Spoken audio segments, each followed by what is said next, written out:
Most people don't realize that Switzerland is actually a federation, a collection of 26 states called cantons. As such, most people have no idea what sets them apart and what makes them alike. Schaffhausen is a great example of a Swiss state that's pretty much unknown to the world. That is, until now. Hello, and welcome to 7 Facts. Schaffhausen is Switzerland's northernmost canton.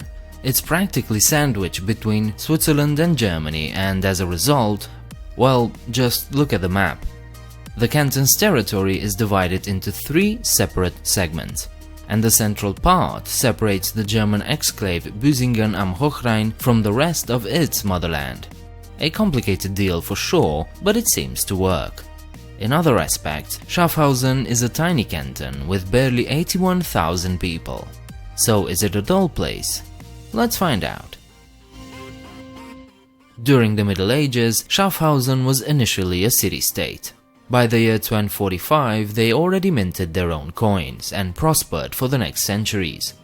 But in 1330, the town lost not only its lands, but also its independence to the Habsburgs. Luckily for them, less than a century later, the Habsburg Duke Frederick IV of Austria was in desperate need for money, so Schaffhausen managed to buy back its independence in 1418.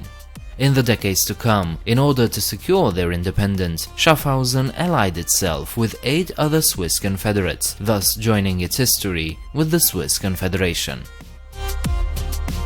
Before we get to the next fact, I'd like to ask you one thing. This video isn't sponsored, none of them are so far, so perhaps you'd consider supporting this channel by becoming a patron. If you still enjoy my content, go visit my Patreon page and help this channel out. Right, with that said, let's go to fact number 3. The capital of Schaffhausen is the city bearing the same name. Located right next to the shore of the High Rhine in the very northern part of Switzerland, Schaffhausen is recognized as one of the most charming towns in the country.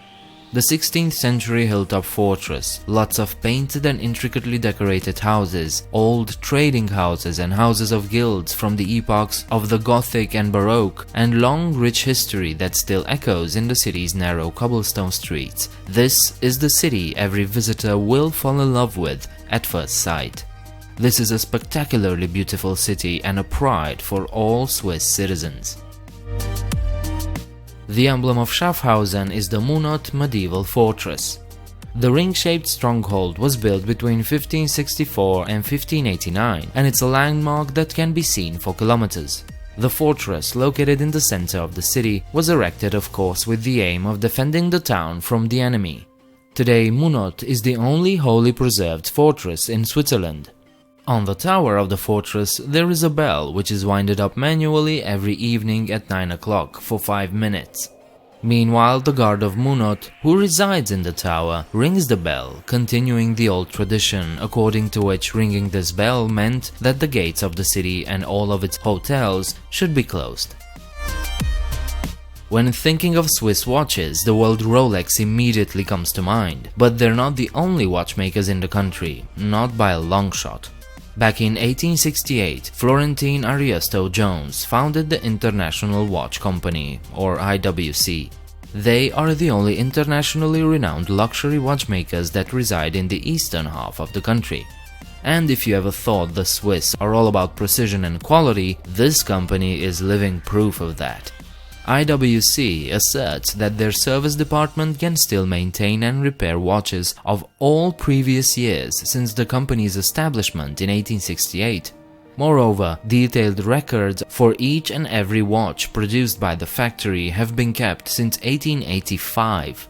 The records include such details as the materials used to make a watch, the cases, as well as the caliber. That is what I call a detailed record. Switzerland is renowned worldwide as a fiercely neutral country. In fact, their last war was back in 1847, and even that was a civil war. But that doesn't mean the country hasn't seen any action since. It may come as a surprise to you that Schaffhausen was actually bombed in World War II by the Americans by accident.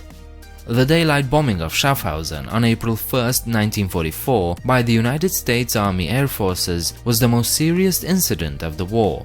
50 B-24 Liberators, part of a larger force, misidentified Schaffhausen as their target, Ludwigshafen am Rhein, which was about 235 kilometers north of Schaffhausen. They dropped 60 tons of explosives on the town. Although the air raid siren was sounded in Schaffhausen, these sirens had been set off so many times without any attack that the locals felt safe and many failed to take cover. A total of 40 people were killed and about 270 injured, and large parts of the town were destroyed.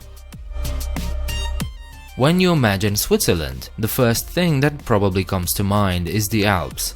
Well, not in Schaffhausen. Nearly half of the canton is agricultural land, while the other half is wooded. Only 1.3% of the land is made up of rivers, lakes, or mountains. Instead of mountains, Schaffhausen has another spectacular feature: Europe's most powerful waterfall, the Rhine Falls. These falls are 150 meters wide and 23 meters high. Easily accessible and wonderful to behold, the Rhine Falls are among Europe's most beautiful sights. Please leave a like and subscribe if you enjoy this content. Leave your comments downstairs and don't forget there's a Patreon page where you can support this channel. I hope to see you next time. Bye.